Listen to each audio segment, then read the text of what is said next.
Hi, welcome. Enjoy the content, subscribe, and turn on notifications. Connor had always believed he knew his wife better than anyone else in the world. 7 years of marriage had built between them a comfortable, even predictable routine, but he liked that. He liked waking up next to Bethany, drinking coffee while she read the news on her tablet, coming home to find her cooking dinner or watching a TV show. At 33, Connor had established a stable career as an architect, Oregon, and felt he'd found the perfect partner to share his life with. Bethany, 31, worked part-time as a freelance graphic designer, which gave her flexible hours and, as she always said, time to better care for the house and herself. Connor never questioned that freedom. Trust was the foundation of everything, or at least that's what he kept telling himself. That Tuesday in October, Connor was driving through the Oak Ridge neighborhood, a quiet residential area about 20 minutes from where they lived. He'd scheduled a meeting with a potential client who wanted to renovate an old Victorian house, and Connor was excited about the project. The afternoon was clear, with that golden autumn light that made Portland even more beautiful. He turned onto Maple Street, looking for the client's address, when something caught his eye across the street. A woman was stepping out of a 2-story house painted pale blue. She adjusted her black coat around her body, glancing around with quick, almost furtive movements. Connor's entire body froze even before he could blink. It was Bethany. His heart immediately raced, not with excitement, but with something much darker. What was she doing there? That house didn't belong to any friend or relative he knew. Bethany had never mentioned anything about Oak Ridge. She was supposed to be at home working on a design project with a tight deadline, at least that's what she'd said over breakfast. Connor parked his car a few meters ahead and watched through his rearview mirror as Bethany got into her own vehicle, a silver Honda Civic, and quickly drove off in the opposite direction. For a moment, he considered following her. But something stronger pulled him in another direction. He needed to know where she'd just come from. Connor got out of the car and walked over to the pale blue house. It was well kept, with a small front garden and a wooden porch, nothing particularly striking about it. He climbed the 3 steps to the front door and rang the bell, his stomach churning. He didn't know what he expected to find, but it certainly wasn't the face that appeared when the door opened. Josh Brennan. Bethany's ex-fiancé. Connor knew Josh only from old photos and the occasional stories Bethany told about her past relationship. They'd been engaged nearly a decade ago, before Bethany met Connor. The engagement had ended abruptly, and Bethany had always been vague about the details, saying only that they realized they weren't compatible. Connor had never pressed her. Everyone had a past. But now, standing face to face with this tall man with brown hair and confused eyes, Connor felt something different. Anger. Betrayal. Humiliation. Josh opened his mouth to speak, but Connor tried to speak too, and nothing came out. Shock overpowered rage. He simply raised his hand, unable to form any words, turned, and walked back down the steps. He closed his car door with controlled force and drove home on autopilot, his mind buzzing with 1,000 thoughts at once. What exactly had Bethany been doing there? How long had this been going on? How could he have been so blind? When Connor walked into the house, Bethany was in the living room, sitting on the couch with her phone in her hand. She looked up at him, and Connor knew right away. Her eyes were red, her hands trembling slightly. Josh must have called her. Of course he had. Connor shut the door behind him and just stood there, waiting. Bethany stood up, letting her phone fall onto the couch. Connor, her voice broke. Tears started streaming down her face. I can explain. Can you? Connor's voice came out colder than he'd expected. Because I'd really like to hear the explanation for why you were leaving your ex-fiancé's house in the middle of the afternoon. Bethany sobbed, bringing her hands to her face. I'm so sorry. I'm so sorry, Connor. I didn't want it to happen like this. I was trying to end things with him, I swear. End things? The word burned in Connor's throat. So how long has this been going on, Bethany? Weeks? Months? 3 months, she whispered, barely able to look at him. It started in July. We ran into each other at a coffee shop, and he said he'd moved back to Portland. We talked. It was innocent at first, I swear it was. But then you thought you could hide this from me forever? Connor's voice was colder than he'd intended. 7 years, Bethany. 7 years together, and you throw it all away for an ex who wasn't even important enough for you to move forward with back then? Bethany shook her head, tears falling faster. It wasn't like that. I was confused. Josh reminded me of who I used to be, before all the responsibilities, before I started feeling trapped. Trapped? Connor took a step forward, fists clenched at his sides. I trapped you? Me, the one who always gave you the freedom to work from home, to set your own hours, to do whatever you wanted? It's not about you, Connor. Bethany shouted back, frustrated. It's about me. About how I feel. You'd never understand. Connor took a deep breath, trying to regain control. Every word Bethany said felt like a blade cutting something inside him that would never fully heal. He looked around the living room, the house they'd chosen together, the furniture they'd bought piece by piece, the photos on the walls showing smiles that now seemed fake. Everything felt tainted. I need you to leave tonight, Connor finally said, his voice returning to that cold, controlled tone. I can't stay under the same roof like this. Go to a hotel, to a friend's place, anywhere you want. But I can't be near you right now. Bethany went pale. Connor, no. Please, we can talk this through. I made a mistake, but we can fix this. I love you, I still love you. I was going to say you had an hour, Bethany, Connor murmured, his voice shaking with disbelief, but right now I can't even think straight. I can't. Bethany yelled, desperate. Connor stopped, his hand on the doorknob. I can't just leave like this. I'm pregnant, Connor. The silence that followed was deafening. Connor slowly turned, staring at the woman who had been his wife, his partner, his supposed soulmate. What? I'm pregnant, Bethany repeated, calmer now, wiping the tears from her face. I found out 2 weeks ago. I was going to tell you, but I didn't know how, not with everything else going on. Connor felt like the floor had vanished beneath his feet. Pregnant. Part of him wanted to believe, wanted this to mean a fresh start, a reason to fight for their marriage.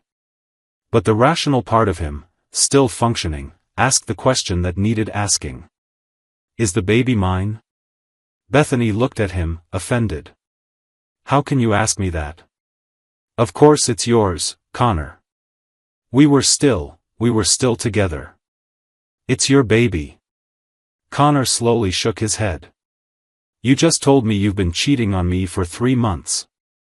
So excuse me if I don't take your word as absolute truth right now. I'm not lying about this, Bethany insisted, stepping toward him.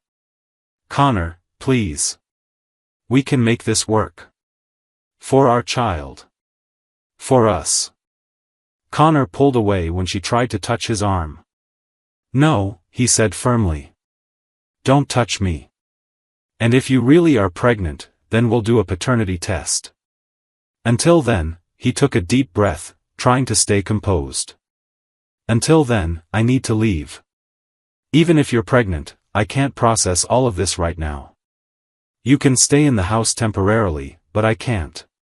Connor went upstairs to their bedroom, grabbed a suitcase, and started throwing clothes inside without care. Bethany followed, trying to argue, begging him to stay, but he ignored her. Every word she spoke now sounded false, every promise empty. He collected important documents, his laptop, and a few essentials. Before leaving, he paused in the doorway and looked at Bethany one last time. The house is only in my name, he said calmly. It's my parents' inheritance. You never contributed financially to the property, and you were never added to the deed. Legally, it's mine. But I won't throw you out right now. Stay until we get the test results. If you need to go to essential medical appointments, let me know and I'll cover your transportation. But once we know the truth, everything changes. He paused. You destroyed everything, Bethany. I hope it was worth it. Connor spent the following weeks in a small rented apartment, going to work mechanically and spending nights researching non-invasive prenatal paternity tests. He learned that in Oregon, after 8 weeks of pregnancy, it was possible to perform a test that collected fetal DNA from the mother's blood. He contacted a lawyer, who advised him on the legal steps to take. Bethany initially resisted, but the lawyer made it clear that Connor had the right to request the test before assuming any financial or emotional responsibility for the child. The waiting was torture. Connor tried to stay busy, taking on more work projects, avoiding friends who asked about Bethany. He didn't tell anyone what was going on. The shame was too great, the pain too personal. He'd trusted her completely, and that trust had been shattered in the cruelest way possible. On lonely nights, Connor found himself wondering how things might have been different if he'd just kept driving that day, if he'd never seen Bethany leaving that house. But then he'd shake his head. Not knowing wouldn't have changed reality, only prolonged the lie. When Bethany reached 10 weeks of pregnancy, they scheduled the test. It was a clinical, detached experience, nothing like what Connor had ever imagined being part of a pregnancy would feel like. They barely spoke at the lab. Bethany looked smaller, paler, with deep dark circles under her eyes. She tried to talk a few times, but Connor kept his distance. Her words meant nothing to him anymore. The results took a week to arrive. Connor was at the office when his lawyer called. Connor, the test results are in. I'm emailing you the full report now, but I need to give you one important piece of information first. Are you sitting down? Connor's heart pounded. I am. Go ahead. The report is conclusive. You are not the biological father. The probability of paternity is 0%. I'm sorry, Connor. Connor leaned back in his chair, feeling a strange mix of relief and devastation. Relief because he wouldn't be tied to Bethany for more than 18 years through a child. Devastation because the final confirmation that she'd lied about something so fundamental felt like a punch to the gut. Thanks for letting me know, he managed to say. There's one more thing, the lawyer continued. The house is registered solely in your name, correct? Your parents' inheritance? Yes, Connor confirmed. My parents left me the house when they passed away 5 years ago. Bethany was never added to the deed. Good. That means you have every legal right to ask her to vacate the property. I can prepare the official notice. In Oregon, she'll have 30 days to move out. Connor closed his eyes. Do it. The sooner, the better. That night, Connor called Bethany. She answered on the second ring, her voice heavy with anxiety. Connor? Did you get the results? I did, he replied, keeping his tone neutral. And you know what they say, Bethany. I'm not the father. The silence on the other end was long. Finally, Bethany sobbed. Connor, I really thought it was yours. I wasn't lying on purpose. You weren't? Connor let sarcasm color his words. You were involved with 2 men at the same time, Bethany. Those are the consequences. That's cruel, she whispered. Cruel? Connor felt anger rising again. You want to talk about cruelty? You cheated on me for 3 months. You lied every single day, looked me in the eyes and pretended everything was fine. You made me question my own sanity when I sensed something was off. And now you want to talk about cruelty? I know I made mistakes, Bethany started, but Connor cut her off. You'll receive an official notice in the next few days. You have 30 days to leave the house. It's mine by inheritance, and you have no legal claim to it. Use that time to find a place and pack your things. Connor, I don't have enough money to, Bethany tried to protest. Then I suggest you call Josh, Connor interrupted coldly. After all, the baby is his. Maybe he'll want to take responsibility. He hung up before she could respond. In the days that followed, Connor learned through mutual acquaintances that Bethany had contacted Josh about the pregnancy. His reaction was exactly what Connor had expected, and secretly hoped to hear. Josh panicked. According to what Connor heard, Josh initially denied any responsibility, claiming Bethany couldn't prove anything. When she mentioned the paternity test and the possibility of legal action for child support, Josh simply disappeared, literally. He abandoned his job, the month-to-month rental house in Oak Ridge with no long-term lease commitment, and moved to Nevada without forwarding his address. Bethany tried to track him down, but Josh had cut all ties. He blocked her number, deactivated his social media accounts, and vanished completely. The man she'd chosen over her husband, the one who supposedly made her feel free and alive again, had fled at the first sign of real responsibility. The irony wasn't lost on Connor. A month later, Connor was back in the house he'd grown up in, the house his parents had bought with so much effort and love, the house they'd left him with the hope that he'd build his own happy family there. Bethany had moved out as ordered, leaving behind only a few pieces of furniture that Connor donated to charity. He didn't want anything that reminded him of her. Every room was cleaned, repainted, renewed. Connor needed to erase the traces of those 7 years and start over from scratch. He learned, through a former co-worker of Bethany's, that she was now living in a small apartment across town, struggling to pay bills with sporadic freelance work. Her pregnancy was progressing, and she was alone, no husband, no child's father, no financial stability she'd enjoyed while married. Some mutual friends had taken sides, but most simply distanced themselves, not wanting to get caught up in the drama. Bethany had lost not just Connor, but the support network she'd built over the years. Connor felt no pity.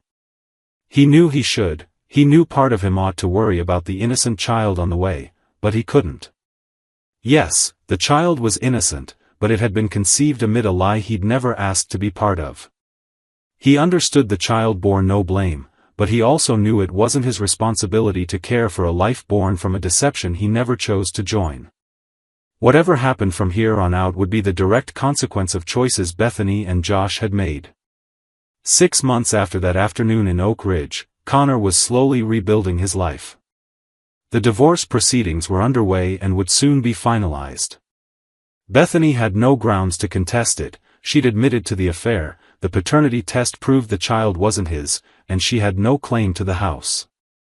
Legally, it was a straightforward case, even if it remained devastating to the heart. Connor started going out more, accepting invitations from friends he'd ignored during those dark months. He wasn't ready for a new relationship and knew it would take time to trust again. But he was alive. He was breathing. He was moving forward, one step at a time. One Sunday morning, Connor was at the local grocery store buying groceries when he saw her. Bethany was in the baby products aisle, her belly now quite prominent, looking at diaper prices with a tired, defeated expression. She wore simple clothes, no makeup, her hair pulled back in a messy bun, a completely different version of the woman Connor had once known. Bethany looked up just then, and their eyes met. For a second, Connor thought about turning away, leaving quickly before she could say anything. But he didn't. Instead, he held her gaze, saw the regret and shame reflected in those eyes he'd once thought he knew so well. Then, calmly, Connor acknowledged her with a brief nod, a gesture that said, "I see your pain, but it no longer belongs to me," and kept walking. He didn't look back. There was no reason to. Bethany was the past now, a painful lesson about trust and choices. Connor had his house back, his dignity back, and, most importantly, the truth. The lie had been exposed, and he was free of it. The price had been high, 7 years of his life invested in something that turned out to be false, but Connor was determined not to let it define his future. He was stronger than he'd imagined, more resilient than he'd hoped. As he loaded his groceries into the car, Connor looked up at Portland's clear sky and took a deep breath. The pain was still there, probably always would be, on some level. But it no longer controlled him. He'd faced betrayal, demanded the truth, and reclaimed what was rightfully his. Bethany would have to live with the consequences of her actions, just as Josh was clearly running from his. But Connor? Connor was finally free to rebuild, free to breathe without the weight of lies choking every moment.